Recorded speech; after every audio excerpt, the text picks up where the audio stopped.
如果环绕音效它可以让观看的人更有这种沉浸式的体验，那具有这种环绕氛围的灯光，它又是什么样的感受呢？那如果喜欢我们麦式音响频道，记得按赞、订阅、加分享。感谢，我们就来看看今天的主角吧。Hello， 大家好，欢迎来到麦式音响的 YouTube Channel。那今天呢，要跟大家开箱一款非常有趣的产品哦，也就是在我右手边的这个飞利浦806 OLED 电视。那可能很多人对于飞利浦的印象就是一些小家电啊，或者是甚至是灯泡，或者是说他们家的电动牙刷，就是电动牙刷很好用啦，我自己也有买一支。那其实飞利浦还有做就是音响以及电视的产品，甚至他在2015年的时候就推出这个Fidelio 的 B5 吧，我记得是一个分离式，就是那时候很少见这种有分离式后环绕的设计。那现在呢，其实飞利浦它在10年前，它把这个整个电视设计制造部门卖给了一个厂商叫做冠捷科技。那冠捷科技其实它的整个的背景跟鸿海有点像，就是他们都是这种专门做代工的，就是他做电视的组装代工，那他也不生产面板，他会帮一些像是早期的 Sony 入门电视，或是小米电视以及海信电视，他们做组装的动作。然后他这个公司其实跟台湾还有点渊源哦，他们的创办人这个宣建生总裁，其实他是在台湾念过这个高中以及大学的，我记得他是成大毕业的。然后你可能大家对冠捷这个名称不熟悉，但是其实他们的代工量非常大。在2022年的市场调查里面，这个冠捷科技哦，它代工的这个组装电视的量已经占到市场占比的14%了。那如果再算上一些监视器的话，我记得数据是有到快20%的，所以你就知道这有多可怕。就是全世界每出这个4-5台显示器里面，就有1台是冠捷科技做的。好，那回归到就是这个，既然有这么强大的这个代工厂来帮这个飞利浦他们整个做操刀，那这台电视的整个感受又是如何呢？我们先从外观开始讲起哦。806这款飞利浦这款806电视，我觉得它走的是一个比较中规中矩的设计啦，就是你当然说高阶电视要有的这个金属的边框，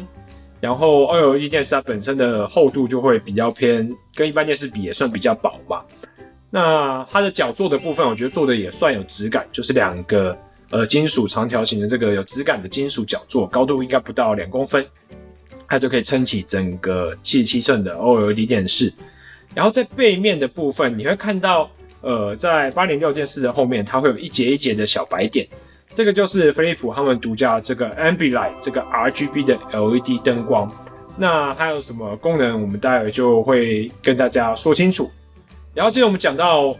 它的遥控器，就是遥控器的话，我觉得有一点我必须要讲，就是飞利浦它806 OLED 电视，它的遥控器有做这个独立的数字按键，就是在现在这个各大厂商哦，其实都已经越来越经典遥控器的按键了。就有时候取消实体的数字键，我知道很多观众朋友还是使用起来会觉得蛮不习惯的啦。它的遥控器整体摸起来的质感也非常好，然后整个操作的系统呢，飞利浦它采用的是跟 Sony 家就是几乎一样的这个 Google TV 的系统，所以使用起来基本上我觉得使用起来也算顺畅。好，那接着我们回到这个 Ambilight 这个功能，可能很多人会觉得说，你这个电视就是在后面加了一些 RGB 灯嘛，这样子，那就是你这样就觉得好像很厉害，好像没什么了不起的。但我必须要实际讲一下，就是这个 Ambilight 我实际看过之后，我觉得还真有那么一回事，就是这么讲好，我有录一些，就是它播放一些，假如说，像它的 Ambilight 它怎么运作，就是你电视在播放画面的时候，它会侦测你画面的影像，然后产生这种色彩，让你整个看起来画面跟你的背墙是整个延伸出去的。什么意思呢？像我举个例子，就是我录一个游戏，就是我那时候看的时候，我用它的游戏模式去看。就是它游戏模式，它剧情是主角他从一个室外，他走到室内。那有一幕让我非常的印象深刻，就是主角他拿着枪从室内，那看向这个，因为室内是暗的嘛，然后室外就是照射到的强光照射到这个窗户，这时候你那个方向啊，然后它的背后，就是你那扇窗户的背后 ，Ambilight 就是这个飞利浦的806电视，它后面也会有亮光，所以它看起来真的就像是你就身处在那个游戏当下，你就在那个室内，然后外面有灯光照进来的感觉，就这个真的是让我非常的印象深刻。然后 Ambilight 这个灯光它本身有几个模式可以选择像是标准模式、自然模式、那运动，还有游戏模式。这些不同的模式其实它就是变化，就差别在于说它的一些灯光颜色的变化的程度。假如说像自然模式，它的可能范围就会比灯光的照的范围就会比较广，然后颜色在做切换的时候就不会做那么快速的切换。但如果是游戏模式的话，因为假如说你今天玩第一人称射击嘛，你的萤幕常常是会甩动的，你可能你的下一秒前方是暗的，然后你再往下一秒它又是前面又是亮的。所以它那个灯光的切换的速度就相较来讲会比较快。除此之外，它还可以跟假如说你是很喜欢听那种电音歌曲的人啊，它的有一个音乐模式，它会跟着节奏一起去做闪耀。但我个人当然我比较不偏好了，因为我觉得那个闪耀模式其实就是还对我眼睛来讲好像还蛮闪的这样子。那如果假如说你就是想要听音乐，就是对这台电视其实它也支援这个AirPlay 2以及 Chromecast， 就是你该想到的规格，它基本上都有给你。你可以让它就是你 AirPlay 直接投音乐给它，或者是让它播音乐，然后你让它的这个 Ambilight 就是呈现一个暖色系的橘色的光，或者是冷色系的灯光。我觉得这个也是蛮好看的。就假如说你有时候下班回家想要一个人独处，然后听听音乐，这时候有一个暖色系的灯光，我觉得在冬天这样也是蛮舒服的。然后必须特别要讲，就是说，飞利浦它这个电视的 Ambilight 的功能呢，其实还有一个很厉害的，就在于说，刚刚不是有说到飞利浦也有做灯泡嘛？像飞利浦他们其实现在就在推这种 Hue 系列的这个算是智慧的 RGB 的调色灯泡，所以你就想象成，你可以今天可以在你家用智慧的灯泡跟这个飞利浦806电视结合。所以以往大家不是要搭建这个环绕剧院吗？就是要弄很多喇叭。那现在飞利浦它也提出了不一样的构想，它就想要做出一种叫做环绕的光影特效，就是你电视在播的时候，你这画面可以延伸到你整个天花板，可以延伸到你左右，只要你有放台灯，那都可以延伸出去。那整个视觉的震撼感，我觉得又更强烈了。而且我觉得这个东西真的是就有点像环绕音效刚出的时候，大家会觉得好像没有什么稀奇的，可能也许现在观众朋友也会用这样的眼光去看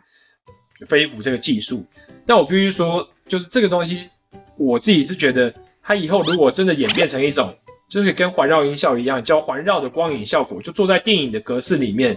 那我觉得看起来就真的是真正的身临其境的那个时刻就会到来了这样子。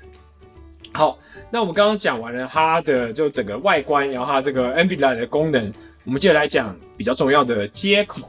好，接口的话呢，基本上它有806还有4个 HDMI 接口，那分别就是它的3号孔跟4号孔是支援这个 4K 120帧的120赫兹的，那这个对于玩游戏的玩家来讲就很重要。然后其中在它的3号孔还支援 ERC， 所以假如说您要可以接他们自己家的这个8967支援这个 Atmos 的 Soundbar， 你就可以得到最好的效果。然后这个 HDMI 3号孔跟4号孔呢，同时它也支援所谓的 VRR， 就是可变更新率，然后还有 ALM 就自动游戏模式。然后除此之外，它还支援这个 G-Sync， 就是 NVIDIA 显示卡的 G-Sync 功能，还有 AMD 显卡的 FreeSync 功能。那支援这两个功能代表什么意思呢？代表说，如果今天您是电脑主机的这个玩家，你就可以买一台飞利浦的806 OLED 电视，因为他们这款其实有出77寸，有出65寸，也有出55寸，所以你可以买一台55寸的放在你的电脑桌前面当一个电脑萤幕使用。那接上你的主机，电脑主机一样有非常好的这个表现。好，那接着呢，我们讲完了它的接孔之后，我来讲一下它画面的感受。哦，对了，在讲一下画面感受之前呢，我先播放几个片段给大家看看这个 Ambilight 在我们空间上呈现的效果。另外呢，我也会录一段就是音乐唱歌的，让大家听听看这台电视的音效，以及唱歌的时候搭配这个 Ambilight 灯光的感受又是怎么样。那我们来看一下录影的画面吧。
风景，而我只是脚边。你放下所有回忆，来成全我的爱情，却始终不愿相信这是命。好久不见的你，有你疏离，我生还是如此可敬。何必要在他的面前刻意隐瞒我的世界有过你。 OK， 我们刚刚看完了录影的画面，我们最后就要来讲一下这个画面的感受。就我这几天其实我有看一下这台飞利浦的806 OLED， 然后同时我也有看一下 LG 的那个 C2 以及 Sony 的这个 A80K。基本上呢，飞利浦它的调色会比较偏向 Sony 这边，就它走的是一个比较暖色系、比较自然的感受。那 LG 的话，它的 C2 系列调色只会比较偏冷一点啊。所以如果观众朋友基本上可能会有质疑说，飞利浦做电视到底怎么样？那我的评语就是说，基本上它就是一台 OLED 电视，不管再怎么样去质疑它，它就是有一个基本的这种画质表现，就是它非常的自然，非常的舒服。然后你在看一些关于 HDR， 就是 HDR 影像的时候呢，它在电视也会在它右下角去显示各种，假如说你现在播的是 Dolby Vision 杜比世界，或者是 HDR10、HDR10 Plus， 它都会显示出来。然后它也支持做播放。但是坦白讲，因为它现在这台飞利浦77寸的 OLED 电视，它的定价是大概我记得是17万多。那对比 Sony， 其实他们今年的77寸的 77A80K 也是差不多这个价位。所以我觉得相较起来，就是而且 Sony 他们家又整合音响嘛，那飞利浦我觉得它这个灯光的效果也是目前整合来讲没有吸引力，没有像 Sony 那么大，像音响的吸引力那么大。所以我觉得的确飞利浦它现在价位上定价跟 Sony 相近，会竞争比较辛苦一点。但是我觉得就是大家不用担心，我们麦斯音响就是一样有想到我们的粉丝们，就随着这个双11以及双12即将到来，所以我们一样就是只要您对这台飞利浦的806 OLED 电视有兴趣，就可以私讯我们麦斯音响的这个官方的 LINE 以及脸书，小编都会给您最优惠的价格。好，那基本上我对这台电视的评语就是它就是一台扎扎实实的 OLED 电视，所以大家就一定是可以，然后还有着非常有趣的这个 Ambilight 的灯光的功能，所以大家一定是剩下就是价格的问题了啦。所以有兴趣的人欢迎在私讯我们做了解。然后如果有任何下期想要看的，假如说想要开箱什么样的电视啊，或想要看什么样的主题，就是一样可以在我们的 YouTube 底下做留言，那我们小编会尽快的去做整理，让我们拍摄的时候可以把它这个时程往前排这样子。好，那这次的节目呢就到这边，那也谢谢大家的收看，我是 Alan， 我们下次见，拜拜。